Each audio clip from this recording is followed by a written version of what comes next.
Hello friends, welcome to our channel target practice batch. Target practice batch में आपका बहुत बहुत स्वागत है। आज हम आपके लिए दिसंबर 2019 सीटेट के लैंग्वेज 1 संस्कृत पेपर 1 के सभी प्रश्नों का सॉल्यूशन बेहतर तरीके से लेकर आए हैं। तो पहला प्रश्न आज का मेरा क्या है, 106 में दिया हुआ है कि मातृभाषा आधारित बहुभाषावाद नाम किम, यानी कि मातृभाषा के आधार पर बहुभाषावाद क्या है। तो 106 का देखिए क्या हो जाएगा, ऑप्शन नंबर 3 को आप देखिए। ऑप्शन नंबर 3 में दिया हुआ है कि प्रथम मातृभाषायाः अधिगमः तदंतरम अधिकानाम भाषानाम योगः, यानी कि पहले मातृभाषा का अधिगम कीजिए, उसके बाद फिर अधिक भाषा का योग उसमें कीजिए। ऑप्शन नंबर 3 इस प्रकार इसका राइट आंसर हो जाएगा। चलिए चलते हैं नेक्स्ट प्रश्न की ओर। अगला प्रश्न क्या दिया हुआ है कि विद्यालयी भाषा शिक्षा नीति ज्ञायते, यानी कि language in school education policy किस नाम से जाना जाता है। तो किस नाम से जाना जाता है, त्रिभाषा सूत्रम। किस भाषा से, त्रिभाषा सूत्रम इति। विद्यालयी शिक्षा नीति किस नाम से जाना जाता है, त्रिभाषा सूत्र के नाम से जाना जाता है, आप याद कर लीजिएगा। चलिए चलते हैं नेक्स्ट प्रश्न की ओर। अगला प्रश्न मेरा 108 में क्या दिया हुआ है कि समुच्चय भाषा उपागमः अस्ति, यानी होल लैंग्वेज अप्रोच क्या है।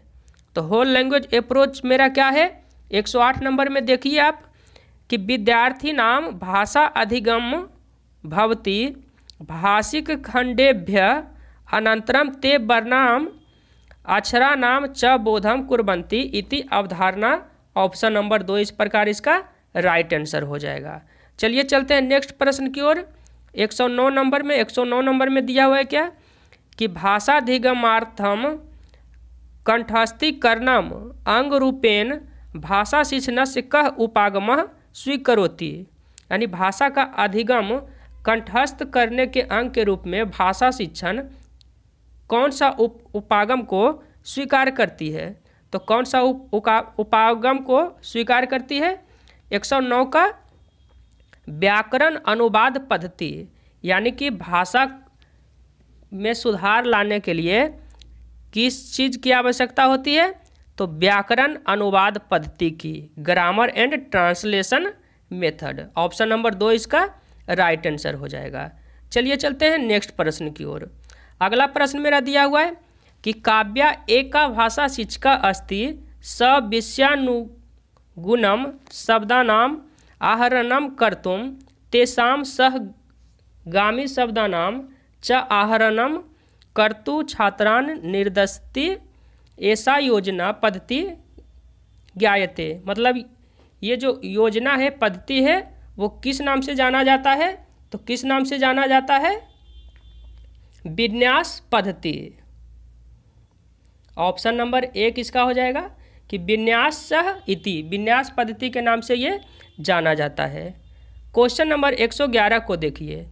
111 में दिया हुआ है छात्राणां भाषा दक्षतायाः परीक्षणं कर्तुं शिक्षिका एकम प्रश्नम प्रस्तौति, यानी कि छात्र में भाषा की दक्षता का परीक्षण करने के लिए शिक्षिका एक प्रश्न पूछती है। तस्मिन् सा प्रत्येकम पश्यम पदम प्रत्याहृतः एकम परिच्छेदम ददाति। उसके बाद प्रत्यय में एक परिच्छेद दिया जाता है। छात्रान् पंचम तत् रिक्त स्थानम पूरयितुम छात्रान् निर्देशयति, जो खाली स्थान दिया गया है उसे पूरा करने के लिए बोल रहा है।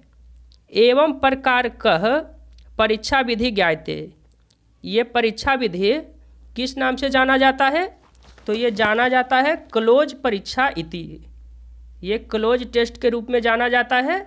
ऑप्शन नंबर 4 इसका क्या हो जाएगा, राइट आंसर हो जाएगा। चलिए चलते हैं नेक्स्ट प्रश्न की ओर।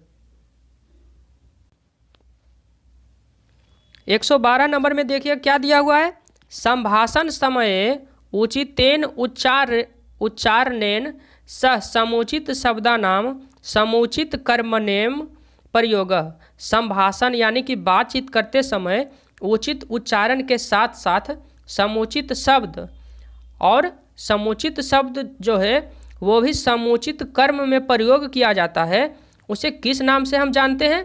तो उसे संभाषण प्रक्रिया यानी कि मैकेनिक ऑफ स्पीकिंग के नाम से जानते हैं। इसलिए इसका ऑप्शन नंबर 2 राइट आंसर हो जाएगा। चलिए चलते हैं नेक्स्ट प्रश्न की ओर। तो अगला प्रश्न मेरा क्या दिया हुआ 113 नंबर में, कथा कथनम एकम शिक्षण शास्त्रीयम उपकरणम अस्ति तथ्य उपयोग क्रियते, यानी कथा कथनम एक शिक्षा शास्त्रीय उपकरण है, इसका उपयोग करते हैं। इसका उपयोग किस रूप में हम करते हैं?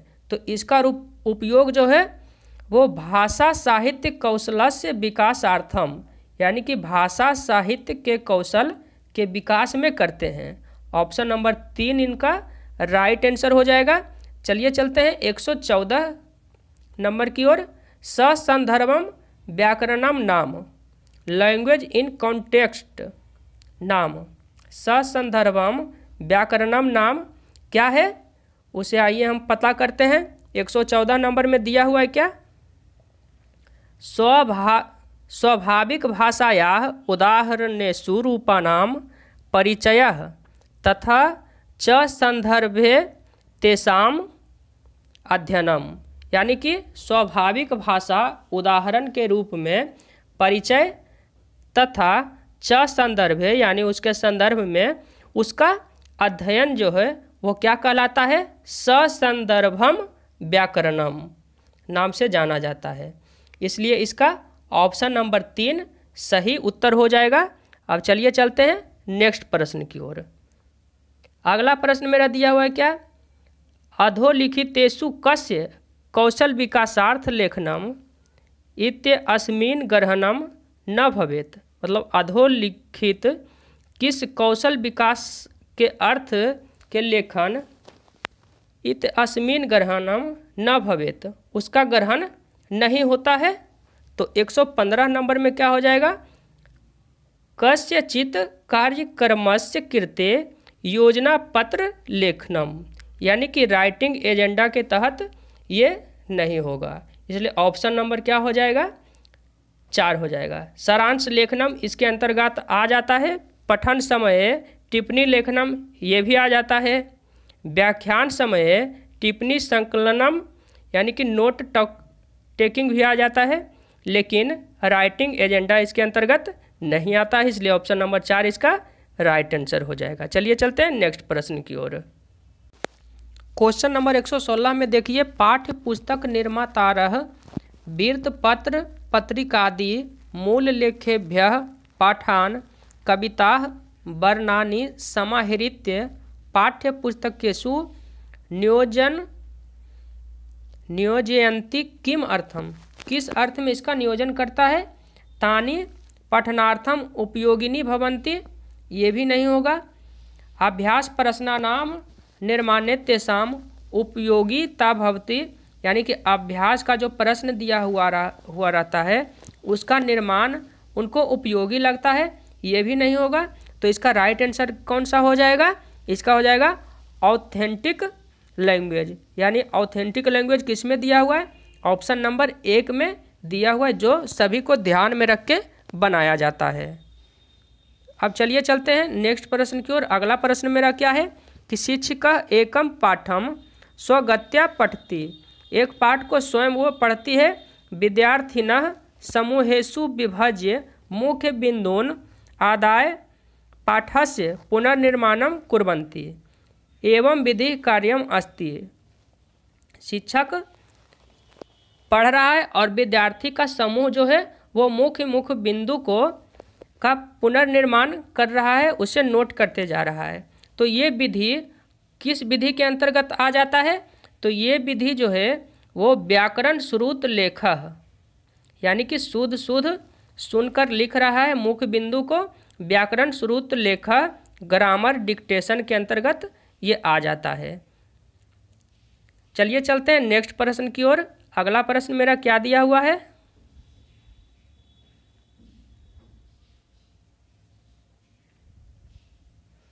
प्रथम भाषा विकासः साधारणतया ज्ञायते, यानी कि प्रथम भाषा विकास साधारणतः जाना जाता है। किस नाम से जाना जाता है? तो वो किस नाम से जाना जाता है? अधिग्रहणम इति, यानी कि अधिग्रहण करना के नाम से जाना जाता है। ऑप्शन नंबर 2 इसका राइट आंसर हो जाएगा। अब चलिए चलते हैं नेक्स्ट प्रश्न की ओर। अगला प्रश्न मेरा दिया हुआ है, कस्याचित् शिक्षिकायाः कक्षायां छात्राणाम मातृभाषा विभिन्ना सन्ति। मतलब किसी कक्षा में अलग अलग भाषा के बच्चे बैठे हुए हैं। सा प्रत्येकम छात्रम स्वभाषायां परस्परम अभिवादयितुं निर्दिशति। सभी बच्चों को अपनी अपनी भाषा में एक दूसरे से बात करने के लिए निर्देश दिया गया है।